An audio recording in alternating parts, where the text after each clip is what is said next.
Bună seara din nou și vă mulțumim că ne-ați onorat cu prezența dumneavoastră. Mă simt foarte bine în mijlocul vostru pentru că de fapt suntem toți colegi și sunt onorată că îi avem în această seară alături de noi pe Victoria și pe Lorenzo.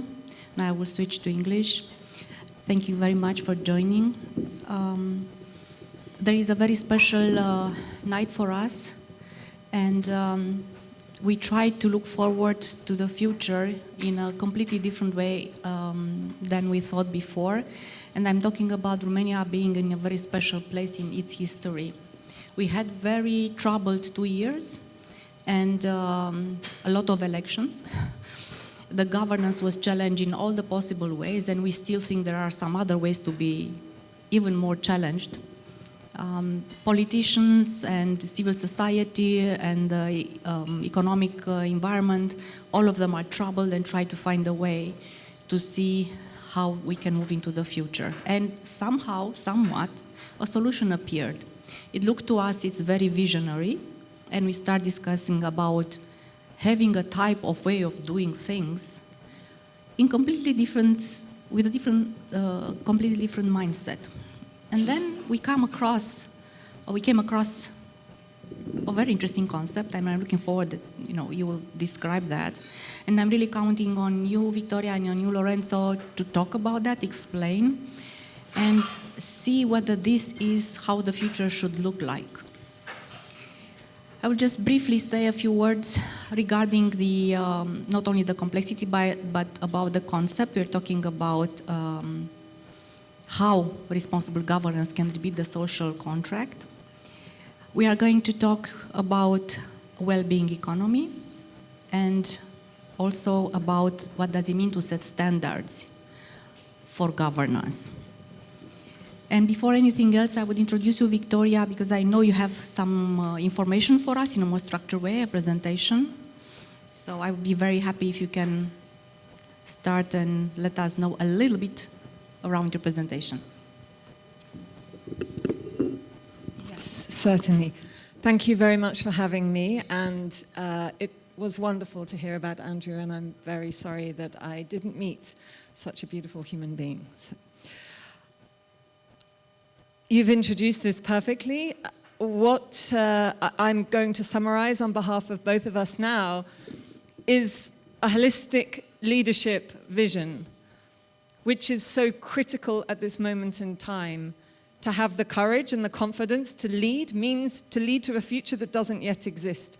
And if we're not clear to at least some degree and have a shared sense of what this is, we're stuck in the status quo.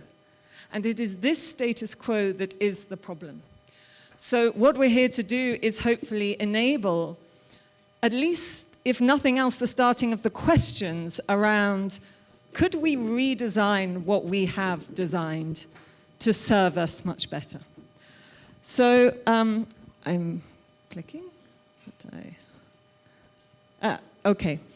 So this is the forthcoming book. It will be published in Europe on the 20th of November and then in March in the US. It's available for pre-order now, but the point is, I'm not here to sell the book. In a way, I am, because in that book, I believe, and we believe, is the fabric of what we can use to get out of our mess. And before I move on to the slides, I just want to briefly summarize that. What is the point of all of this? It's a big question. One that as humanity we haven't had to answer, but now we have to answer it. Because if we can't answer what is truly valuable, we are going to lose it, and we are losing it fast. But the good news is that in my analysis, it's everywhere. We know what the ultimate thing that is valuable. We don't know the details, that's for the current generation to decide, but it is well-being.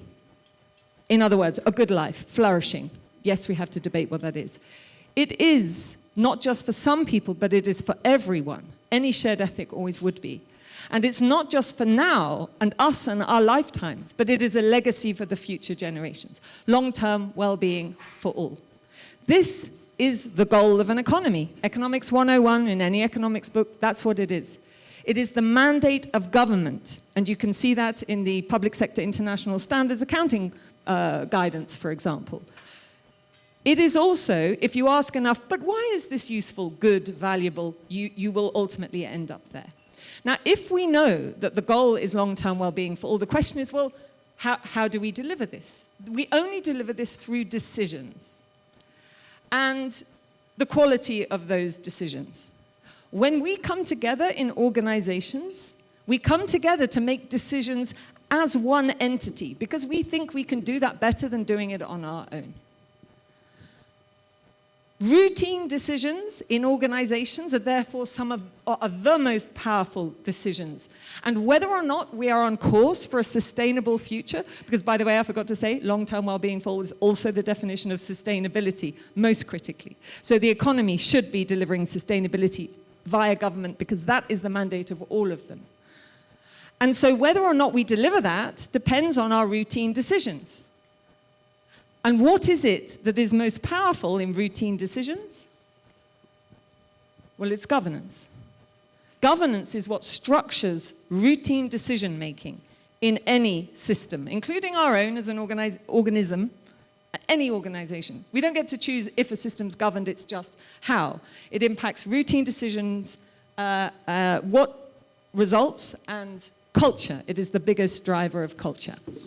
Luckily, we know the basics of doing governance well. We didn't until this was published in 2021. It took 5 years to develop, was signed off by 164 countries. But this is the world's best consensus view on the foundations of governance for any organization in any context anywhere in the world.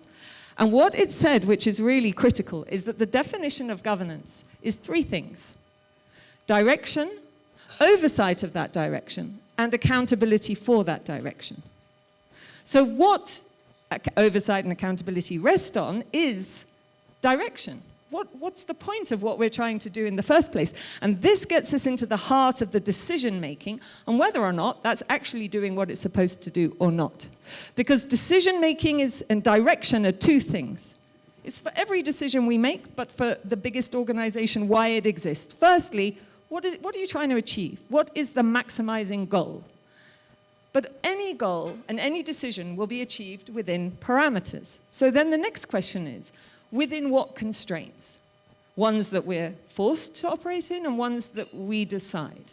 The law, for example. We get to decide, unfortunately, whether or not we want to stick within the law. The Dieselgate guys didn't get the message that sticking in the law, for example, was important.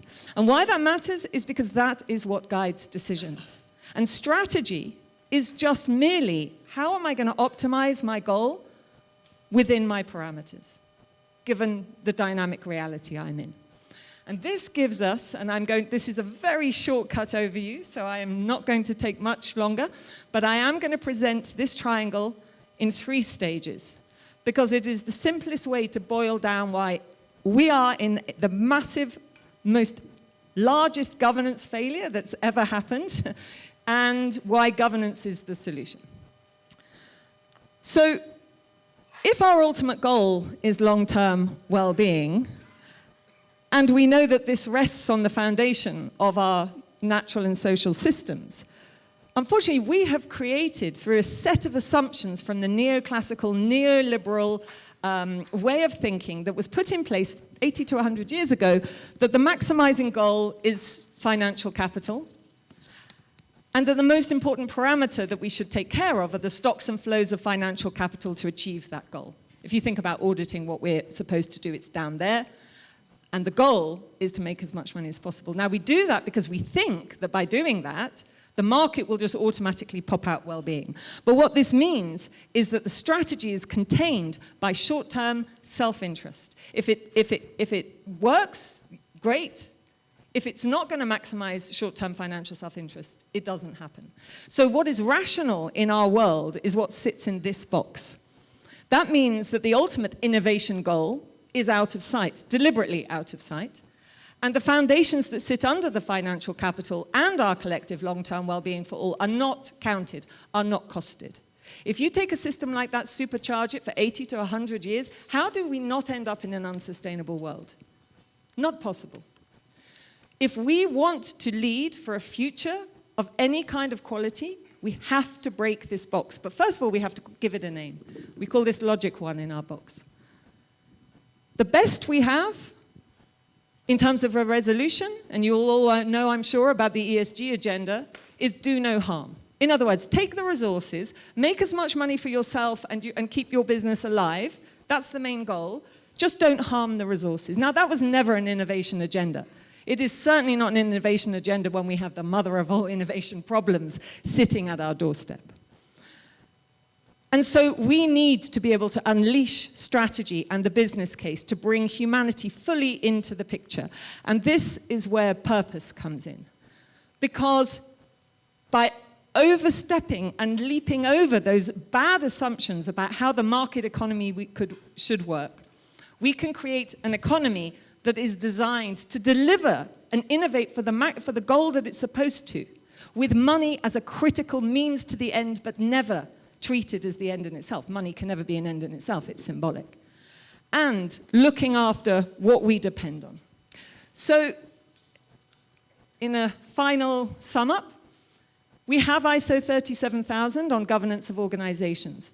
That was used to create a British standard in purpose-driven organizations that asks the ultimate governance question and the ultimate question for humanity, which is, how do we have organizations that are governed to drive, innovate for, and not harm long-term well-being for all? If we can answer that question, we have a design to move forward.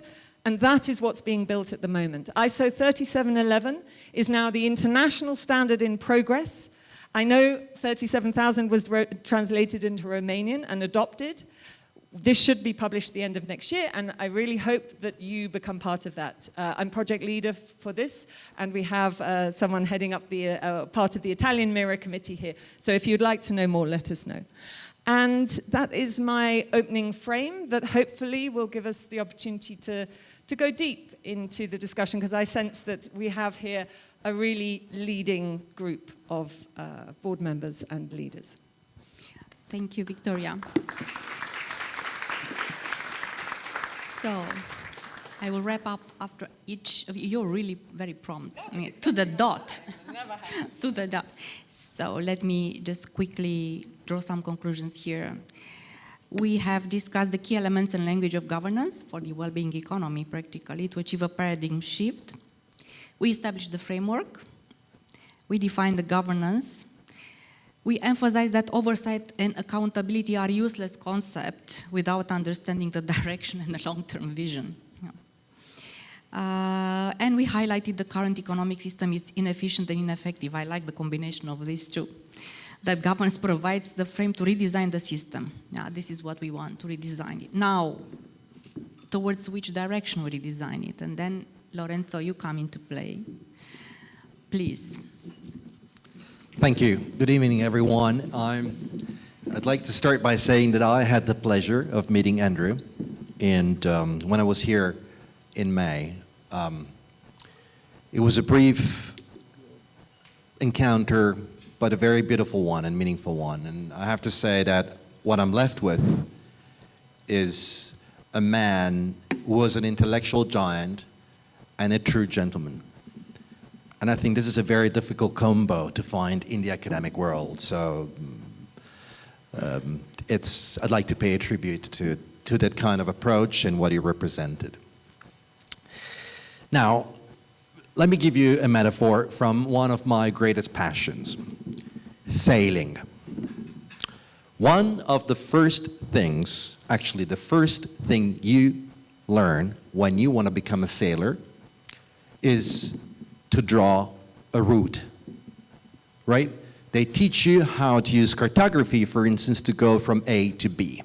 Then they teach you about knots, they teach you about wind, they teach you about the hull and the different components. But the first most important exam you have to pass is cartography. It's drawing routes. It's deciding about directions.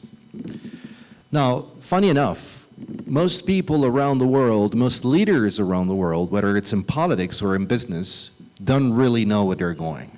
I have no idea. If you ask them, why did you start this company? What was your purpose? What was the reason why you started it? Very few of them would give you an answer. We're all like sailing around. We are experts on knots. They can tell you everything about the engine they have. They can show off the sails. But if you ask them, so you bought all of this to go where? They wouldn't be able to tell you. And I think in a sense this is the kind of crisis of leadership, the crisis of trust that we see in the world. It makes a lot of sense to me that people don't trust governments anymore. It makes a lot of sense to me that a lot of people feel the system, whatever the system means, is rigged. And what we're trying to do with Victoria and our colleagues in NATIVA is to try and go back to cartography, to go back to the basics. And remember that organizations do not exist to go in circles. Organizations exist to achieve a purpose. And that purpose has to be clearly stated. And the parameters that you decide, you identify to achieve those goals, those purposes, are some of them decided by law, by convention. Some others are not decided by law. Natural resources, the environment, societal requirements, and so on and so forth. You know, you could decide you would like to, I don't know, produce tons and billions and billions and billions of bottles, but the resource that you have to use in order to do that is limited, and you can't decide it by law how much glass, how much sand, how much ingredients and materials you're going to need or you're going to use. That's Mother Earth deciding it for you. So some of those parameters are fixed and others are conventional. And we have forgotten for an awfully long period of time that ultimately what we all want is to live better. And when I look, for instance, at what is happening in the United States of America, that is a source of extreme concern. Because I grew up being told that America is the most developed society in the world. That in a sense, that is the apex of development, right? We should all become America. I studied in the States. I grew up with the dream of becoming like them. But I see a society that is supposedly the wealthiest in the world, and it's also one of the most divided in the world, one of the most conflictual in the world, one of the most violent in the world, one of the most polluting in the world, one of the most unstable in the world. And guess what? In 2025, millions and millions of Americans decided to vote for a kind of leadership that I thought we would not see in the 21st century. So there's something fundamentally wrong about our development model. That happens when we don't have a sense of direction. That happens when development simply means more stuff regardless of what that stuff does to us. And that's when well-being comes into the picture. Well-being is a profound sense of purpose. It gives us a direction. It helps us remember that we as human beings thrive in good communities, and healthy environments. And when we undermine the social fabric, when we undermine the sustainability of our ecosystems, we are underdeveloping ourselves. We're not developing the economy. We're making everyone poorer and poorer. For a long period of time, even in business schools, we taught students and future managers that all you need to do as a business leader is to increase your profits. That is wrong. What you need to do is to build well-being. In this book, we show how that can be done. Because when you only pursue profit, you tend to develop boomerangs. You make money on the one hand, and you create a lot of social costs and environmental costs on another one.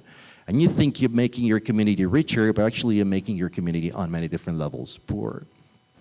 And that's why, as Envisia, our Envisia partners know very well, at NATIVA and with our work, we believe a new business model is needed. We call it public benefit company. It means a company that pursues financial profit, environmental positive gains, and social goals all at once.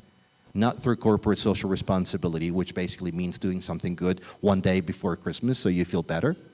Not through philanthropy, which means trying to mop up after doing a lot of damage, but you do it on a daily basis in the pursuit of your own core business.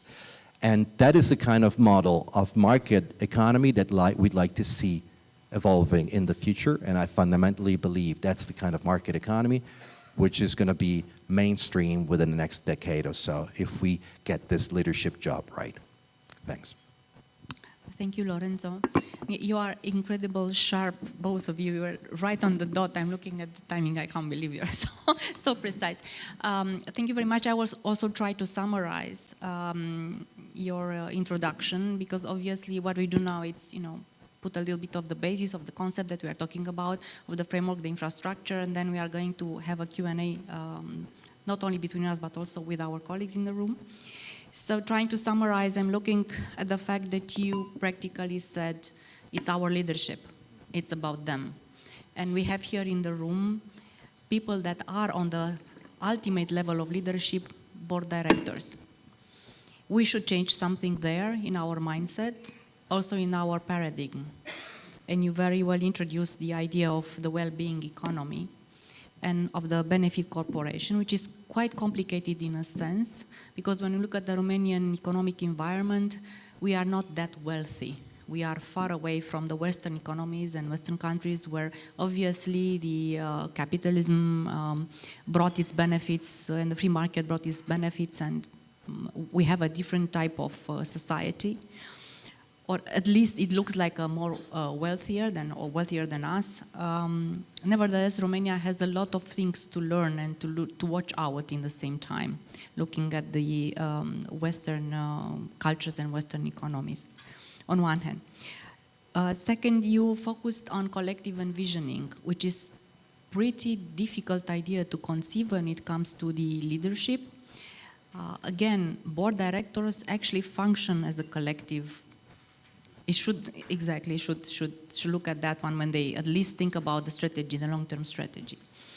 And last but not least, what I also believe it's interesting, I remember one, again, Andrew's study.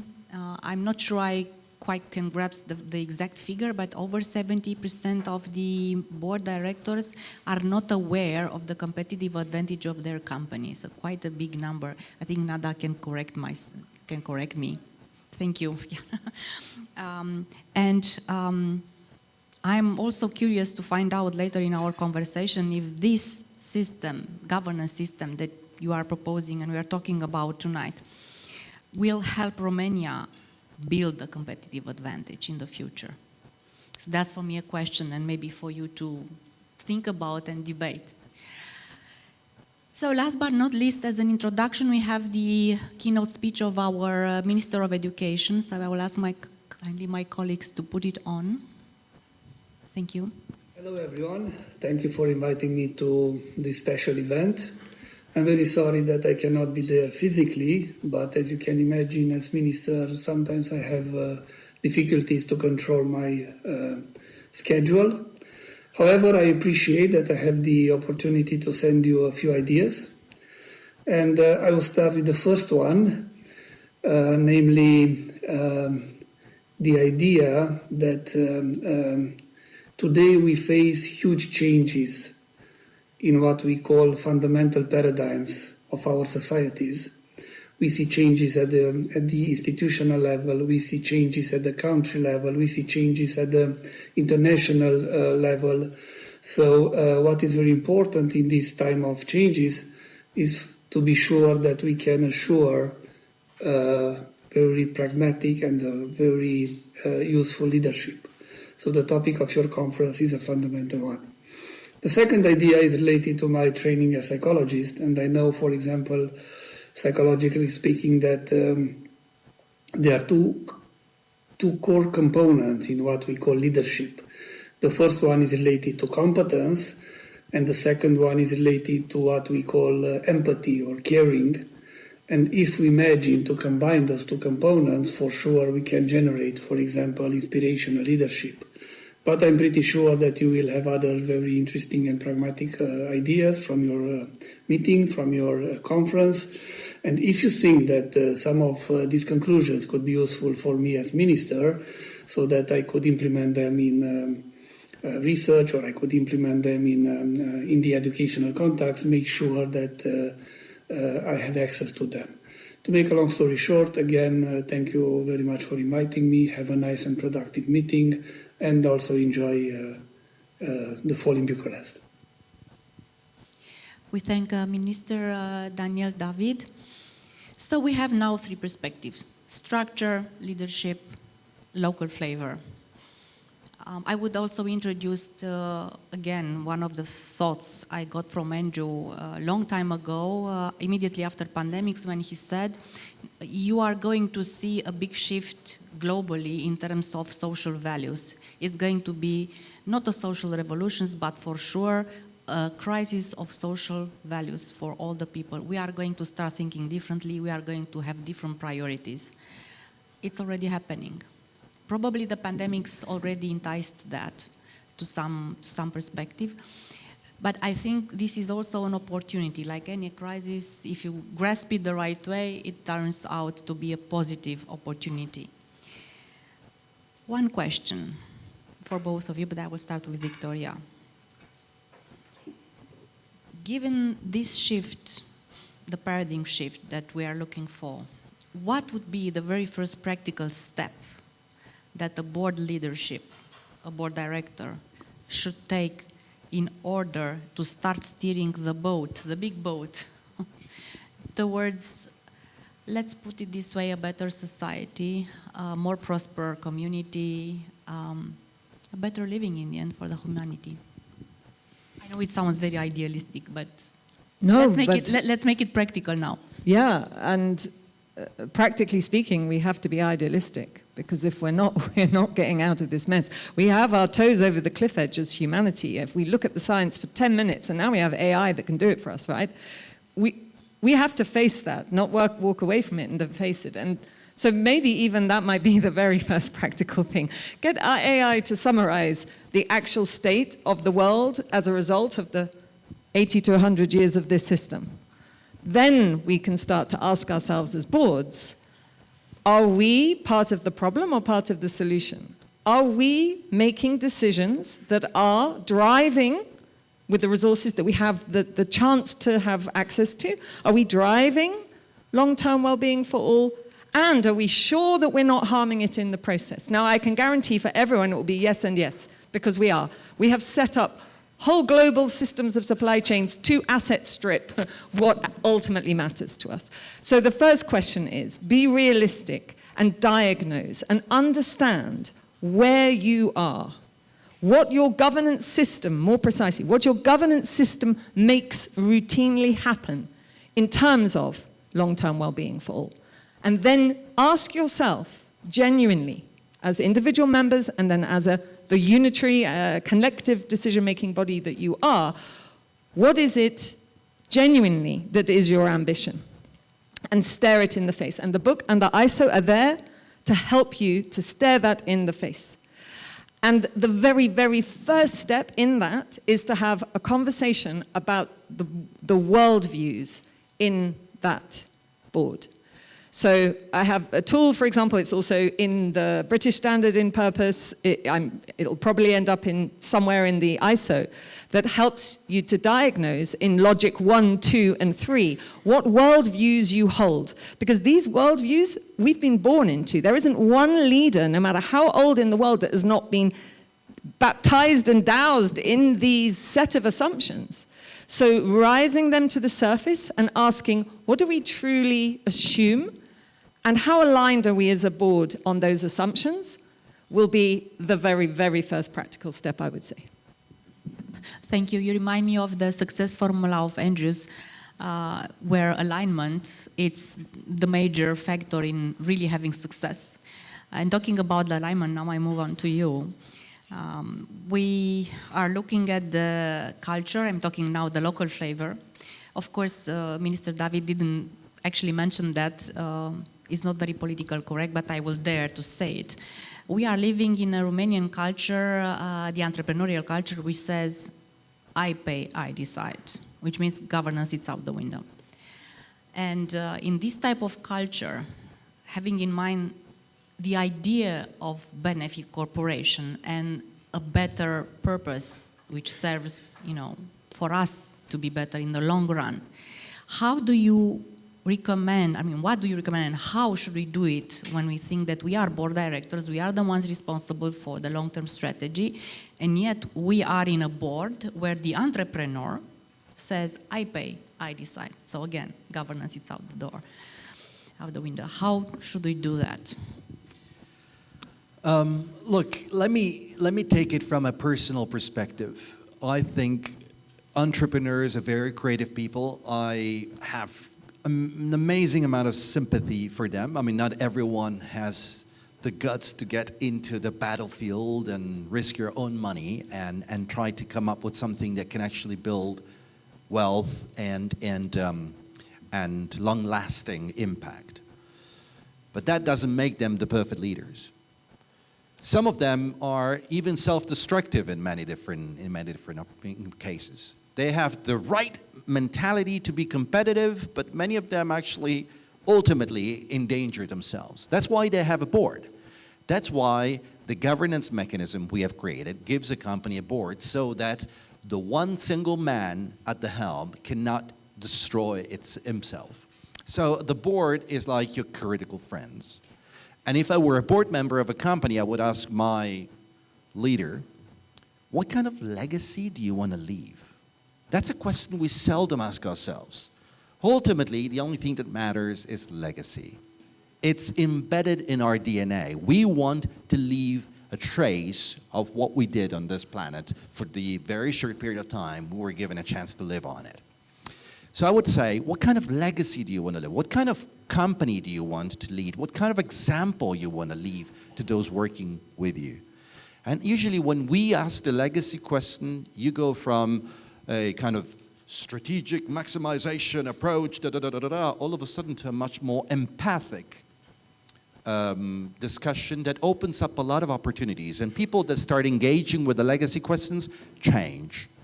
We should do that, by the way, in our education system as well. I've been a minister of education, and I think your minister feels the same.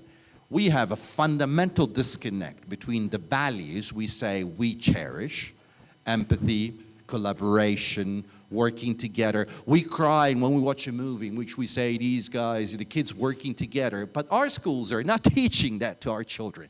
They're teaching our children to be competitive, to be aggressive, to learn things without learning what really matters in life, and to absorb content without even thinking critically about it. So I think we also need a new approach in our schools and our universities. We cannot continue training leaders to be sole commanders, I know it all kind of people, and at the same time expect that magically by doing so we're going to have a more collaborative, more beautiful, and more flourishing society. Could just extend that to answer or address one of the questions you posed around competitive advantage. Because the question is, and it connects with what you just said, what are we competing for? What's the point? Which is where I started in the words that I said. What is the point? What are we competing for? And I know you have a lot to say about this, Lorenzo, so maybe I'll pass over to him, depending on your structure, around that this is, and I do also, that this is not just for wealthy countries. I mean, this is for all countries, because what matters for humanity happens to be universal. And so if what we're competitive in is good lives that are durable for all life within our country, our household, whichever unit of analysis you want to call, that's what we should be competitive about. And the reason we're not is because of that toxic box of decision-making, logic one, that we have created. So, and this is where I find there are real problems in the boardroom. Because my understanding, you say the entrepreneur calls the shots. I'm like, usually it's the person with the money behind the entrepreneur calling the shots. Saying, yeah, you know, so you have the most wonderful people starting out with a wonderful purpose to drive well-being, and then they hit the reality that to get the money to do that, to grow, they're going to have to basically trade in all that matters to do it. Because that's not the best way to make as much money as possible, as quickly as possible. This is what we've got to change. We could go on. We could probably spend 5 hours talking about the toxic consequences, which you already know already, so we don't need to. And so this is what I would say. What we have to go, when we think we're at the point of like, what's the strategy, what's the competitive advantage, we need to go one layer lower and say, what is a competitive advantage? Like, what do we mean by this? And are we aligned on what we mean by it? But I know, and I wonder whether, because I know you have a lot to say around the wealth thing. Yeah, well, but we're standing between these people and dinner, so I don't want to make. We've got this long though. I know, but I'd like to emphasize that part about this is not a recipe for wealthy countries. First of all, I don't know what it means to be a wealthy country, honestly. Honestly, I came back from Australia, and I'm jet lagged because of that. In Australia, 30% of people cannot afford to buy a house because it's so expensive. There's so much speculation on estate value that a lot of Australians are homeless. They're delaying building a family, getting married, because basically they have to get themselves deep into debt to buy an apartment, which by even Romanian standards looks very small. So who's wealthier? The wealthy Australia or the less wealthy Romania? I don't really know. I think we have built economies that are not serving people. So ultimately, I don't know who's wealthier. An American was living with 3 jobs to just pay the bills, or someone from South Italy that has a very nice place by the countryside and enjoys a very good life, maybe even for longer. Life expectancy in some of the poorest regions in Italy is way higher than some of the wealthiest states of the United States. So that's why I say to the Romanian audience, do not buy this argument that these ideas are only for those that made it up there. Actually, these ideas could work very well for those economies that still have some values. For those people, for instance, in Italy, the whole concept of a public benefit company became more mainstream because most of our companies are family owned. We don't depend on investment funds. We don't get to decide what to do because BlackRock decides how to use the money. And families want to leave a legacy. SMEs are more interested in the legacy than big corporations. So if you live in a country where the SMEs are the backbone of the economy, you're the perfect country for a public benefit corporation model. You need the kind of culture that we see in a lot of European countries and also, for instance, South American countries. Many countries in South America have adopted this model. When you have that, you have all the right ingredients to try and lead the world economy into a different direction. Thank you. I wanted one point in time when you were explaining to drag into the conversation one colleague of mine because you were debating what does it mean wealthy country around the GDP concept. Is that a good barometer, so to say, of really what does it mean to be wealthy, yes or no? Well, yeah, no, I mean, and this is the point, right? Yeah. You know, and this is why we have the most inefficient, ineffective economy we could ever have built. Because the goal of the economy is not just being neutrally, the opposite is being created, right? If our goal is long-term well-being for all, economics 101, we're destroying it. So like, hey, that's really, really ineffective and inefficient. Why not let's, instead of going via money to hope it creates well-being, let's just create well-being and measure it. And yes, GDP and profit and your income as a wage, because this is about a well-being economy, purpose-driven organizations, and meaningful work and lives. Let's count what matters. And the fact is that we are already quite the way down the line in terms of countries and companies measuring different things. And what is well-being goes back to early philosophers. So it's not like this is a new question.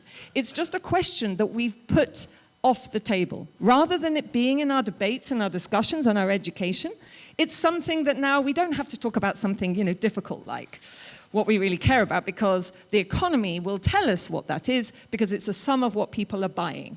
And then we forget that they're being co-opted by marketing and advertising, and we just go along with it. And I do truly believe we go along with it because we do not have a good alternative on the table up till now. But over on the other side of the pond, they're coming up with an alternative, which is even further down the wrong road.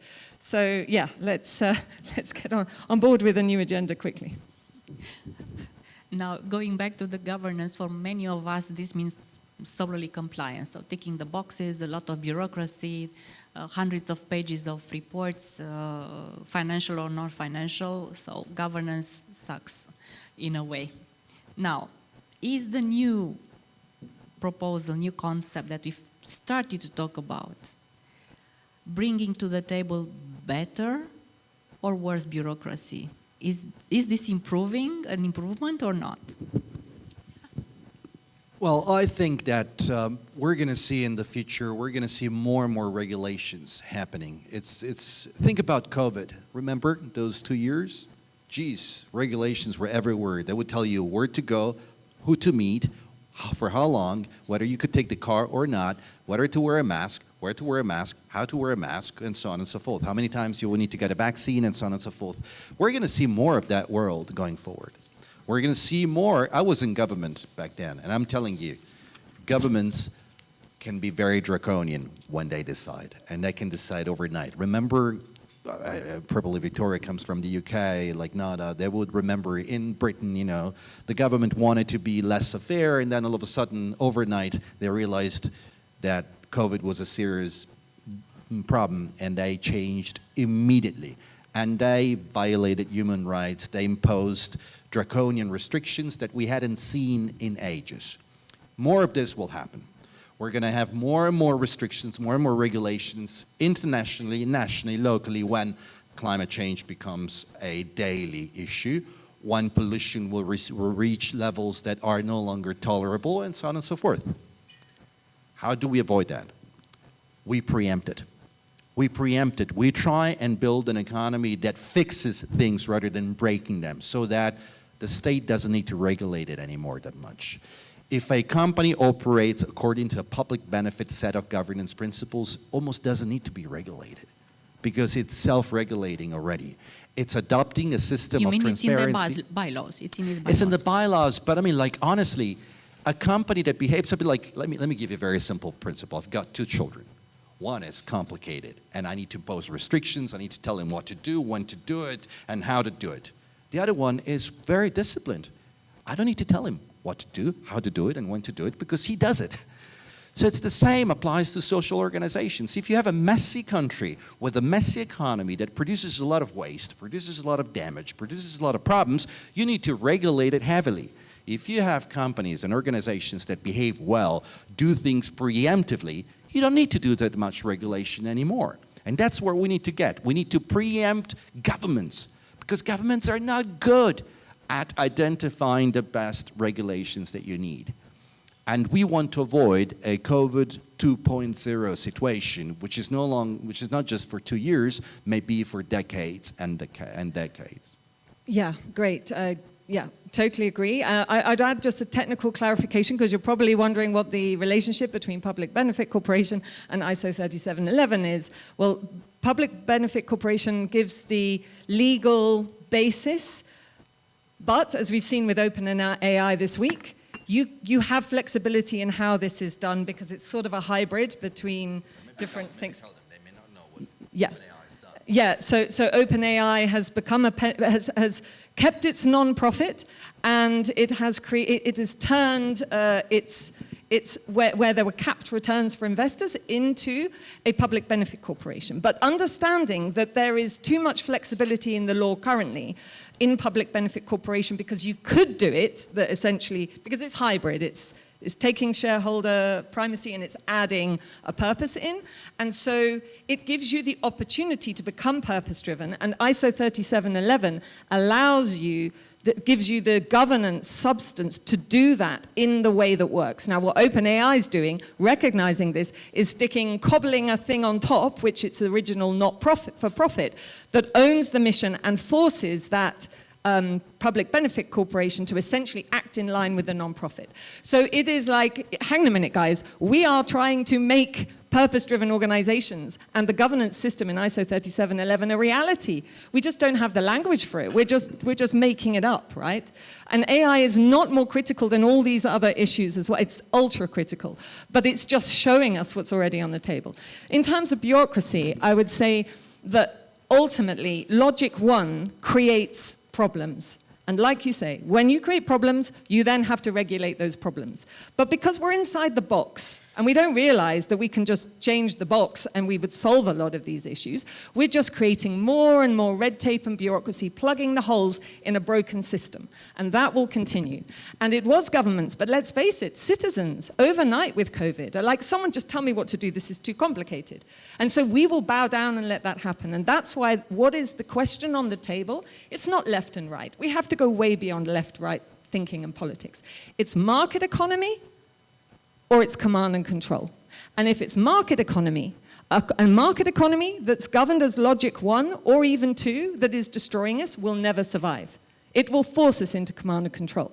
So the only way that we can have a future where we are free to innovate for what we want to do within a wide boundary that means that we drive and don't harm long-term well-being for all is through logic 3, ISO 3711, and via public benefit corporations as a vehicle to do that.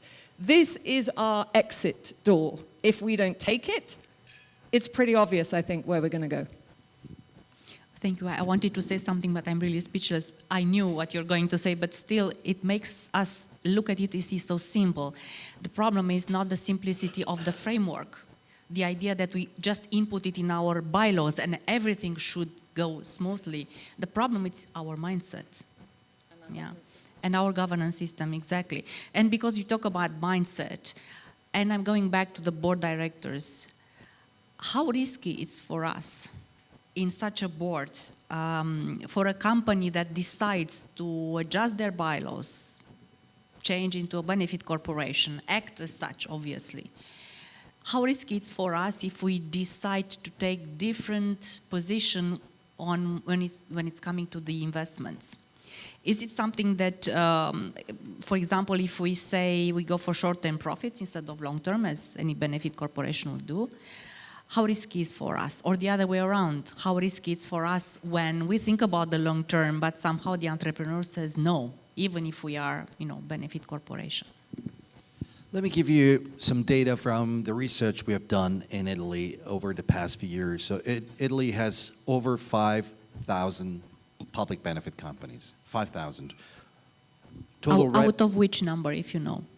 Total number. Yeah. In Italy, we have hundreds and hundreds. We have millions of companies. But 5,000 in 10 years from zero. And total revenues sits at 65 billion euros. Okay, so we're still a small percentage of the economy, but a significant one.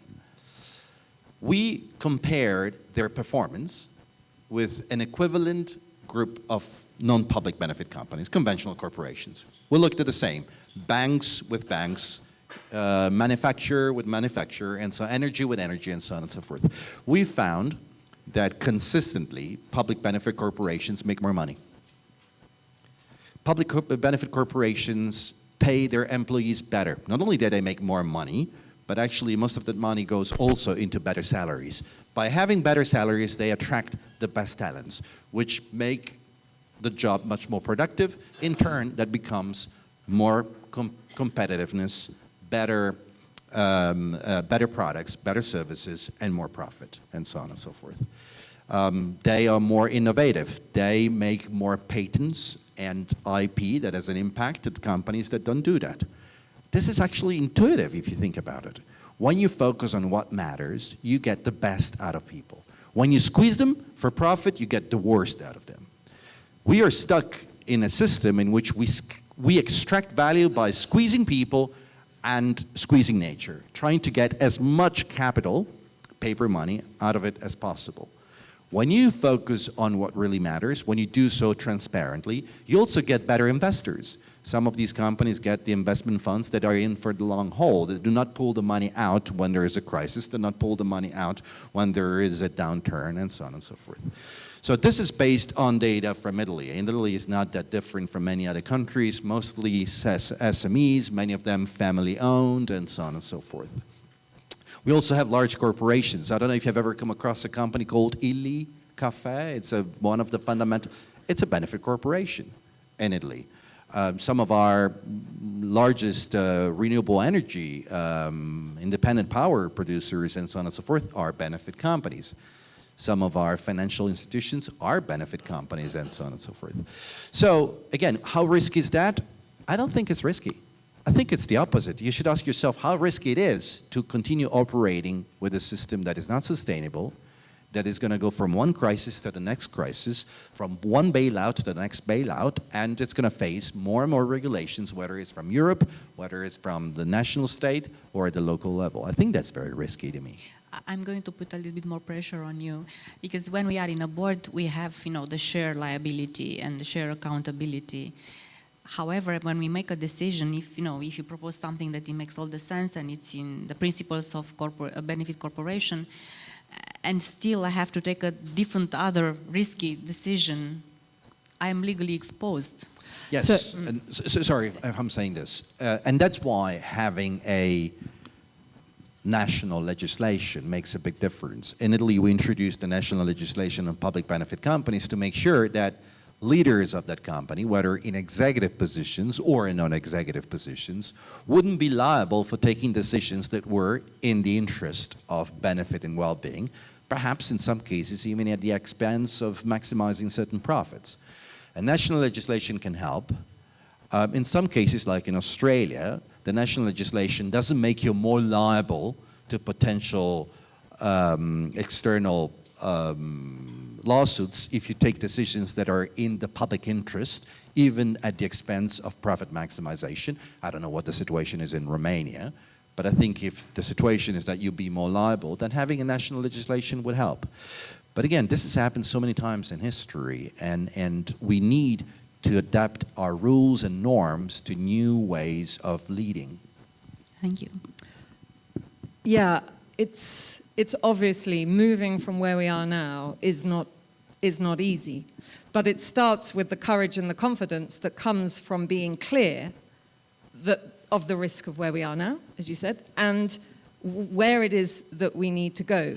And then getting the governance in place will give you the basis to put the right problem at the center of the room. So if you as a board, the right problem at the center of the room is what you're asking. How do we move us as an organization to Logic 3 and governing like ISO 37? How do we do this, right? Then the question is strategy. So yeah, there are some things that might just be like stupid to do because, but other things not. A first step in that is also rethinking the interpretation of the law. That's where the confidence comes in, for example, because we know that actually it is less the letter of the law and it is more the interpretation of the law. And legal counsel supports that sort of more risk-averse and emphasizing. There is nothing that says that shareholders, it's about financial returns. In most company law, it's about the long-term interest of the company. If the long-term interest of the company is its purpose, and you define its purpose to be aligned with long-term well-being for all, then you have the right to do this. Now, these are all interpretations. We just have a current one. But that means it can be influenced. But then you have to decide how and when and in what way. And that's where systems thinking, mapping your system, what can we do as a board now within the remit we have? How can we create headroom with our stakeholders? So one of the first steps is stakeholder mapping. What are our stakeholders? Logic 1, 2, or 3? Maybe they're like us. They want to go on this journey. We just haven't asked them yet.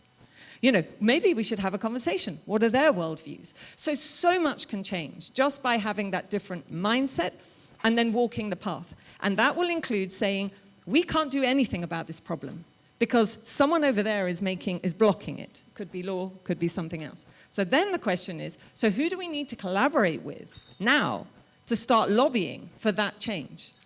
And all of these things need to happen at once. So you can make the changes that you can influence your governance system, you can influence your stakeholders and peers, and you can influence the wider system. But it all starts with having the courage and the vision to be able to say, we don't want to be going down in this ship. We want to get over there, and then building it. Thank you. I remember one of our conversations initially when we were talking about a benefit corporation, explaining to us the new concept, and you said that you brought up the legislation in Italy, and this was quite a lengthy process.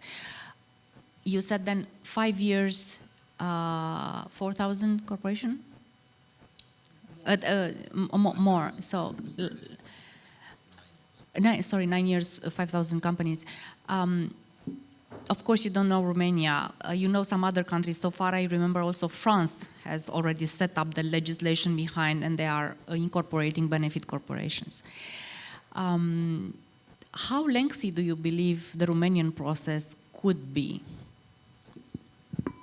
Well, it depends. It's a speculation, obviously. Yeah. And I don't know the Romanian political and institutional culture that well, but it very much depends. If it's civil society having to lobby politicians for that, it may take a long period of time, obviously, because you have to build momentum, you have to build a coalition, you have to convince politicians, convince the market, and so on and so forth. I think actually, I'm fishing for the steps. Yes, and if it's corporations, boards of directors and executive leaders, it would take less time because you guys, many of us, have direct links, much more influence, much more impact. In our case, it actually didn't take that long, Carmen, because we were in government and we were convinced. If you have a government that is convinced that this is a good idea, it costs, you know how much it costs to legislate on benefit corporations? 0. It doesn't have any cost. It doesn't cost anything to a government. It's not going to need the national budget, nothing. It's simply saying that you change elements of your civil code. Very simple. It took us very little because the government was persuaded. So it started from, we were in government and we thought it was a good idea to do that. So I think now you have a progressive government in this country that would like to try and forge a different future for this country. And I think it's a window of opportunity that may be taken. I also think, if you allow me, Carmen, as a former politician, I have to say, I cannot help but notice that today in the world, there is fundamentally 2 camps. The extremists who have a vision.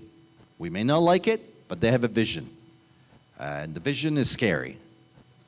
And then the others don't have a vision. The others offer business as usual at best. The others, the non-extremists, are telling you, well, we'll do more of the same, hoping that things change by doing exactly what we've done in the past. I think what we need is more leadership and more vision from those that are not extreme, for those that believe that we can all build together a better future for everyone.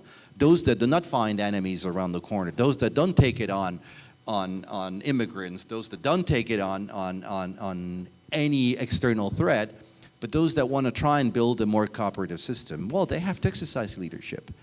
And I'd like to call on some of the progressive governments in Europe to try and do that, rather than thinking you can win an election by simply doing exactly what you've done in the past and hope that the next time around, voters will not vote for your opponent. I'm telling you, if we don't change, we're all going to lose. Yes. Before we move on to the next question, if there are questions from the room. I can't see because I have the whole... Yes, please. Can we give a mic to... Okay. Stefan. Thank you. I appreciated a lot the enthusiasm and the passion, and I think the ideas are very good, but two things or 2 comments, maybe you can touch on them. First of all, the entire objectives, KPI and so on in the corporate world will need to be reimagined, and how do you see they can be reimagined in a way which to trigger this? And then how we will get to the critical mass for this transformation, because if one company starts this but their peers not, it will get not funded by the banks because they will say you have less profit or so. So there is also this matter about critical mass. Thank you. That's 2 excellent points. Our KPIs are wrong. So we need to change these. It's a bit like like what's happening in schools. You expect schools to be empathetic, but then you teach them to be competitive. You expect your employees to be doing, protecting, creating value, but then you want them to be competitive, you want them to be vicious, and you're building a rapacious system of competition, which is going to get you more salary and so on and so forth. KPIs have to be changed. What we see is that to a certain extent this is changing already because of European Union regulations in benefit corporations and in many of the most innovative companies. This is happening already. Many innovative companies have better work-life balance and workers get more productive. Many innovative companies are building salary expectations based on the quality of work, not on the quantity of work, and they're readapting their KPIs. That has to be realigned. Secondly, well, first of all, we've got banks in the benefit corporation world. So, and I think there are banks in this room as well. So banks should be the first to change because they allocate credit. And if they keep on allocating credit to the wrong companies that go bust and then come to governments to be bailed out, which happens regularly in Europe every 5 to 6 years, then at some point people are going to wonder, what are banks for? Are banks to make money or to lose money? And so it's in the interest of banks to start adopting public benefit considerations because public benefit companies are more resilient, more sustainable. They pay their debt. They don't go bust. They have, long-term objectives to fulfill. And what we see in our research in Italy and in other countries, there is no punishment vis-a-vis public benefit companies. It's not true that you get ostracized by the rest of the market. It doesn't really happen. A public benefit company is a profit company. It makes money. It makes solid money. It simply is more intelligent at how to make, at what kind of activities to put in place to make money. It's not an NGO. And it's not, as I said, it's not reducing the profit. It's changing the strategy. In most cases, it makes more profit, more quality profit than before. So if you're able to understand this as a community, you only see the benefits out of creating a public benefit company. There are no real risks except not understanding what the possibilities really are. Just a quick point on the sort of how does one company move forward. Just connects to the point that I said earlier, really. If that feels too risky in the context that you're in, then build collaborations because you will not be the only one who understands this. And if we've got anything to do with it with our book, we'll be creating the conditions in which you can have those conversations. So, and doing that, not just a conversation about what's wrong or about strategy. We put most of our conversations into strategy. But like I said, we have no way to evaluate that till we get the foundations right. So having conversations about those foundations, bringing government into those conversations. The case in Italy around public benefit corporations, for example, that was the founders of the organization that Lorenzo also works with, NATIVA, who had a conversation with the minister, and from there it was relatively quick to get it through. So you don't know what's possible until you start asking the questions.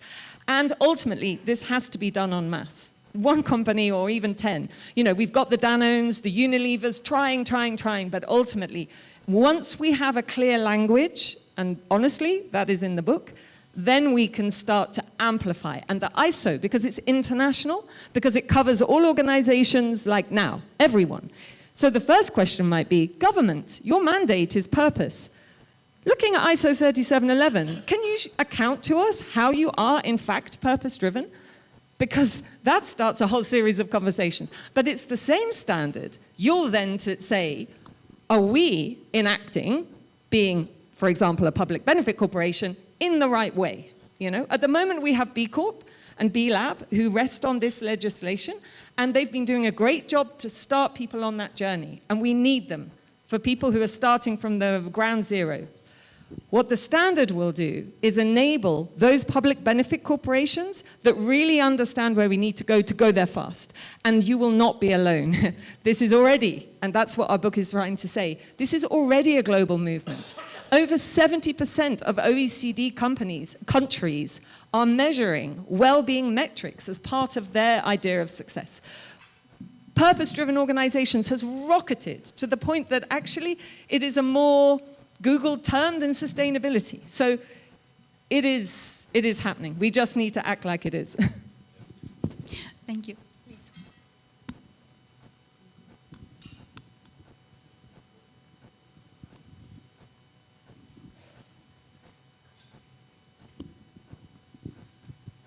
Thank you very much for this opportunity, first of all. In the memoriam of Andrew Kakabat said that I didn't know before. I heard that from one of his students said he was provoking his students. So if you let me do that, I want to provoke you. Is it okay? Please. Thank you very much for your communism propaganda, first of all. So what you are telling is completely true. I agree with you. But I want to ask you a question. We are still in agriculture culture. We are still human beings. We are still sons of people who built this society by coming from agriculture, by accumulating capital, by accumulating money. We are talking about well-being of all people. But if I ask Gabriela, can you please accept me to your business school without money? Gabriela would say no. So, and of course, Miss Victoria in the beginning of, I am provoking, please do not misunderstand me. Miss Victoria was selling her book in the beginning of this speech. So we are all talking about money, and this money is coming from that agriculture culture. But this is a question. I don't have an answer for sure. We are going to any different kind of culture. Let's call it info culture. Let's call it AI culture. I don't know what to tell. It's important because whenever talking or whenever we are criticizing this kind of structure that Ms. Victoria told us, we are still in the language of this culture. We are talking about the changing mindset, but still we are saying human capital. What's the human capital? If I personally see capital next to human, I became crazy. Human is not capital.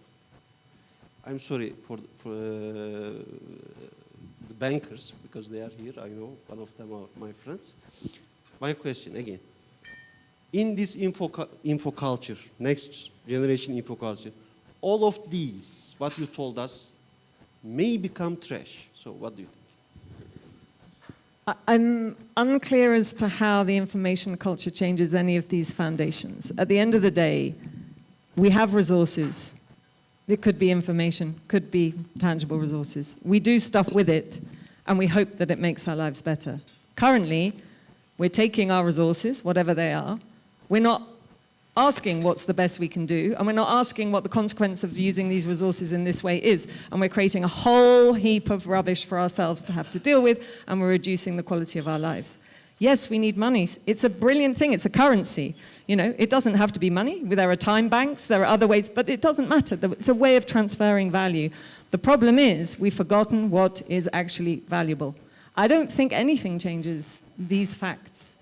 And on the book selling things, so we're not selling the book to make money. We're going to plow that money back into spreading things. But that's okay. To be honest, it doesn't matter. We should all be able to be proudly talking about profit. But profit has been put in the camp of bad.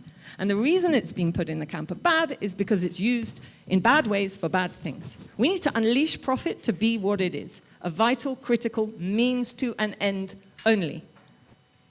Money, just like blood or breathing. Breathing, we need breathing to live, yeah? But it's not the point of life. Money, we need money to operate an economy, but it's not the point of an economy. Can I just leave a message to the audience? We said at the very beginning, it's about putting profit, environmental, and social value at the core.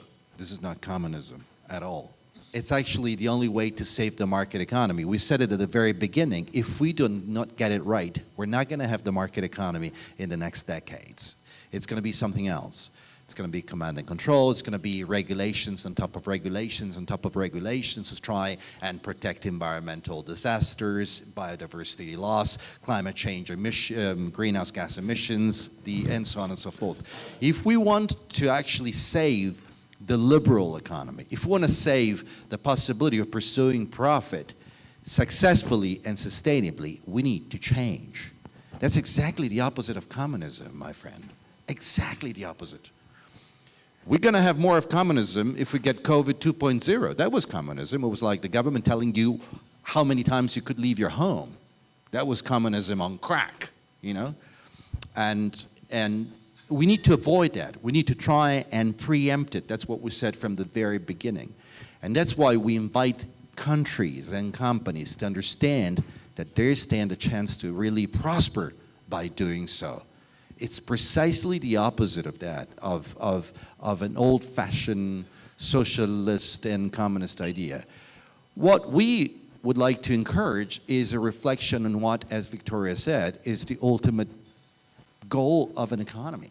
The ultimate goal of an economy is to have freedom, to live a good life, to build good social connections, and to protect the environment because we need it to live. It's in our own self-interest to do so. It's in our own, you know, like quest for well-being is in our own interest that we do that. And I think this is at the core of everything we've said. Thank you, Lorenzo, very well said. Before we close now, and I will encourage you, my dear colleagues, to, in between, after we finish, to talk directly to Victoria and to Lorenzo about more questions, as we are already over the time allowed. I would just kindly ask both of you to think and tell us one governance principle that you would keep and one that should retire, so to say, from everything that we've talked about now, about the new concept. So one principle you would keep, one principle that you would retire. Well, it's sort of answering the two questions in one. When we look to the fundamental core principles of governance, the really core principles, the duty of care, the covenant of goodwill, fiduciary duty, and then we realize that we have supplemented that with financial, we operate in not the best interest, the financial best interest. And duty of care is duty of care to financial best interest. So we need to retain these because at the heart of them is what we are about as governing directors, governing bodies, as humans. But we need to cross out the word money and finance and remember that we act in the best interests of the other. Period. Thank you.